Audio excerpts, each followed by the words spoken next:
et bienvenue dans mes petits papiers. Je suis Judith. Je vous propose de réaliser aujourd'hui une carte. Alors c'est un projet un peu spécial pour moi. Il y a une semaine tout pile aujourd'hui, je présentais des produits à la grande réunion Stampin' Up qui s'appelle On Stage. Lors de cette présentation, j'ai présenté plusieurs projets, dont celle-ci. Alors vous ne connaissez probablement pas ce die, je vous montrerai tout à l'heure à quoi il correspond. En fait, il fait partie de la prochaine collection. Et j'avais présenté ensuite cette carte sur Facebook, en photo sur Facebook, et une démonstratrice a demandé à ce que je présente comment j'avais fait le fond. Et donc c'est l'objet de la vidéo d'aujourd'hui. Pour réaliser cette carte, nous allons commencer par le fond. J'ai préparé toutes mes petites affaires. Alors, il s'agit de préparer les tampons encreurs avec une petite mousse. Alors, en fait, j'ai tout simplement coupé une éponge en 6, une éponge Stampart en 6. J'y ai agrafé une petite étiquette de la couleur du papier parce que c'est assez embêtant si on tamponne par exemple du bleu nuit dans le tampon jaune, parce qu'évidemment il va se tacher. Là c'est très désagréable. Pour commencer la mise en forme, je vais tout simplement masquer. Alors vous voyez ici pour moi c'est le sol et j'ai besoin que la limite soit bien nette, bien horizontale. Pour cela je vais prendre 2 post-it. Je vais placer ma carte en suivant le repère, la ligne, on va dire, de mon papier en dessous, mon papier quadrillé. J'utilise 2 post-it, mais vous pouvez en utiliser, vous savez, les plus rectangulaires. Alors j'essaye juste de bien les mettre de telle manière à ce qu'on n'ait pas une bosse au sol. Et je vais démarrer avec ma première couleur qui va être Narcisse Délice. Donc je prends la bonne éponge, parce qu'évidemment si je ne prends pas la bonne éponge, ça ne va pas aller. Et je vais démarrer à côté, vous m'avez déjà vu le faire et je m'en mets plein les doigts. Je vais démarrer à côté pour ne pas laisser de grosses marques, voilà, comme celle-ci sur ma carte. La carte, je l'ai coupée, ce qui est assez inhabituel pour moi, je l'ai coupée à 14,85 sur 10,5 parce que cette fois-ci, j'ai envie de pouvoir couper les bords, puisque comme vous le voyez, les bords vont se marquer un peu plus que le reste.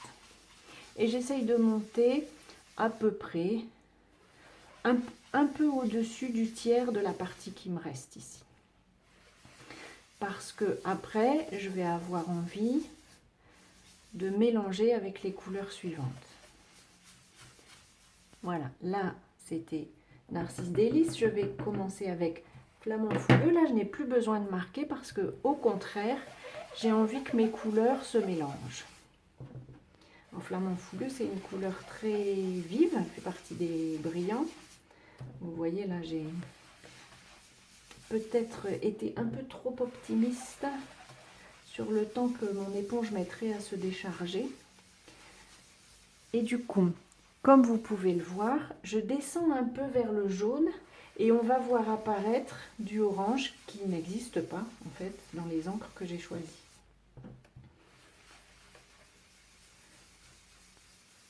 En descendant un peu, voilà, on voit se créer un peu de l'orange et je vais faire la même chose avec Horizon de Bruyère que donc je vais déposer tout en haut.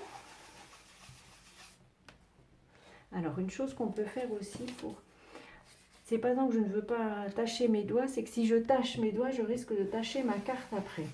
Donc j'utilise un autre morceau de post-it.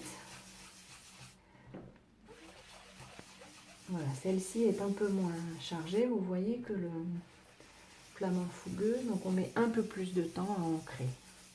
Mais puis c'est aussi une couleur que j'aime beaucoup. Alors peut-être que mon encreur est un peu déchargé et qu'il faudrait que je le réancre. Donc on peut arriver par le dessus aussi. Hein. Et voilà, vous voyez commencer à arriver cette couleur un peu entre le violet et le rose qui n'existe pas dans les couleurs que j'ai choisies non plus. Voilà, et en travaillant comme ceci, on a une sorte de dégradé. Pour le bas, je ne vais pas le garder blanc, j'ai envie de lui mettre une autre couleur. Et je vais faire la même chose, mais dans l'autre sens. Je vais déposer mon post-it à la limite de ce que je viens de marquer. Voilà. Et cette fois-ci, je vais utiliser, je ne sais même plus si c'est ce que j'avais utilisé sur mon modèle, mais là j'ai envie d'utiliser du bleu nuit. Et donc, la même chose, je démarre à côté, surtout qu'ici c'est une couleur qui fait partie de la famille des royaux. Et donc, elle va être très chargée. Et je ne voudrais pas prendre le risque. Alors, je peux le faire aussi. Vous voyez, on voit un petit, je ne sais pas si vous voyez sur la vidéo, mais on a des petites lignes un peu horizontales, ce qui n'est pas gênant puisque dans mon esprit, c'est le trottoir. Alors, je ne veux pas le faire trop foncé parce que j'ai envie d'y tamponner un souhait que je vais faire tout de suite. Alors, le souhait que j'ai choisi dans le set de tampons, qui s'appelle Beauté Parisienne, voilà, qui fait partie du lot que j'ai reçu pour pouvoir présenter des projets aux démonstratrices. Et la phrase que j'ai choisie, c'est « Écoute ton cœur, il te portera vers le bonheur », avec un petit verre. Et donc, je vais le tamponner le plus droit possible sur ce qui figure notre trottoir, on va dire. Et maintenant, je ne vais peut-être pas vous imposer la séance de collage, mais j'ai découpé avec les poinçons qui font partie du lot une tour Eiffel,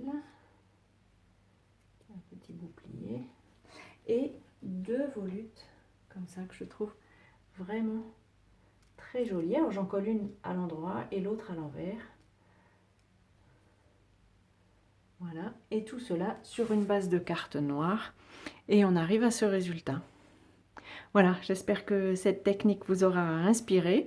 Et puis que le lot qui s'appelle, je ne sais plus en français, mais bref, le set de tampons s'appelle Beauté Parisienne. J'espère qu'ils vous ont inspiré. Moi, j'ai envie de faire beaucoup, peut-être des albums de voyage, des cartes postales, etc. Bref, les envies ne manquent pas. Voilà, je vous retrouve très bientôt pour de nouveaux projets sur les petits papiers d'Ilse. Et je vous souhaite, comme toujours, de belles journées créatives. À bientôt!